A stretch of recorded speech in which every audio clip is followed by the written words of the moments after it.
Albert Einstein once said, everybody's a genius, but if you judge a fish by its ability to climb a tree, it will live its whole life believing that it is stupid.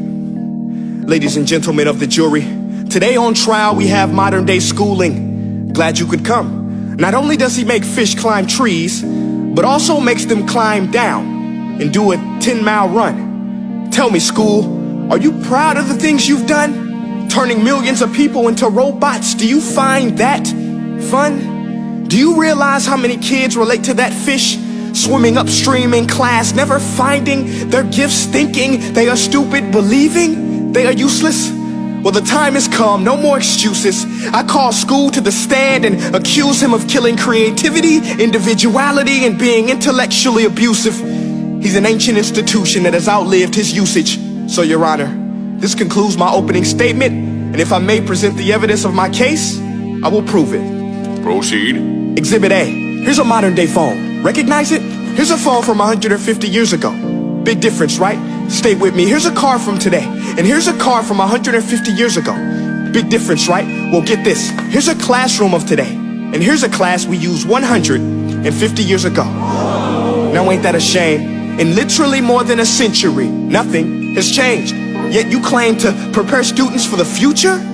But with evidence like that, I must ask, do you prepare students for the future or the past? I did a background check on you and let the record show that you were made to train people to work in factories, which explains why you put students in straight rows, nice and neat, tell them sit still, raise your hand if you want to speak, give them a short break to eat, and for 8 hours a day tell them what to think. Oh, and make them compete to get an A letter which determines product quality, hence grade A of meat. I get it. Back then, times were different. We all have a past. I myself am no Gandhi.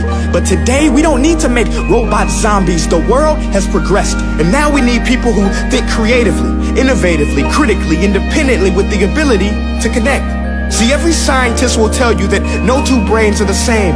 And every parent with 2 or more children will confirm that claim.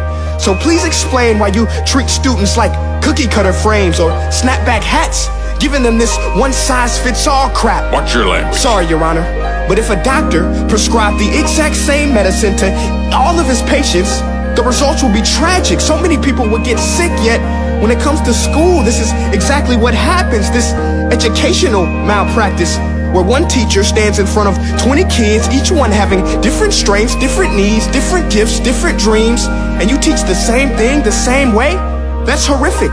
Ladies and gentlemen, the defendant should not be acquitted. This may be one of the worst criminal offenses ever to be committed. And let's mention the way you treat your employees. Objection. Overruled. I want to hear this. It's a shame. I mean, teachers have the most important job on the planet, yet they're underpaid? No wonder so many students are short-changed.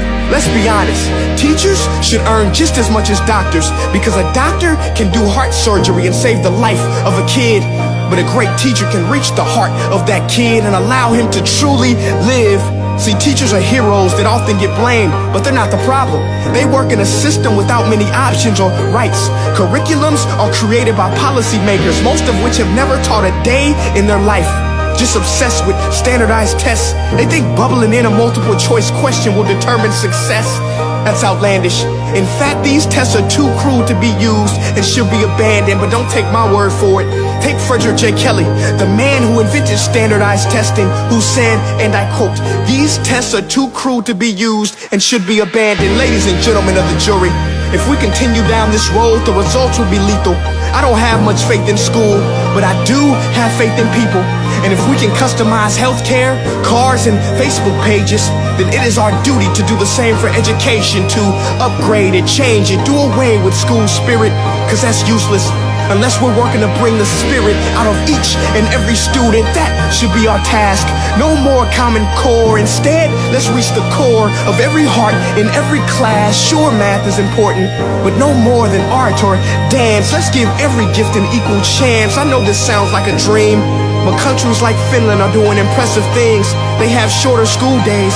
Teachers make a decent wage. Homework is non-existent, and they focus on collaboration instead of competition. But here's the kicker, boys and girls.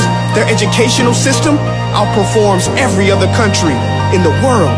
Other places like Singapore are succeeding rapidly. Schools like Montessori, programs like Khan Academy, there is no single solution. But let's get moving, because while students may be 20% of our population, they are 100% of our future.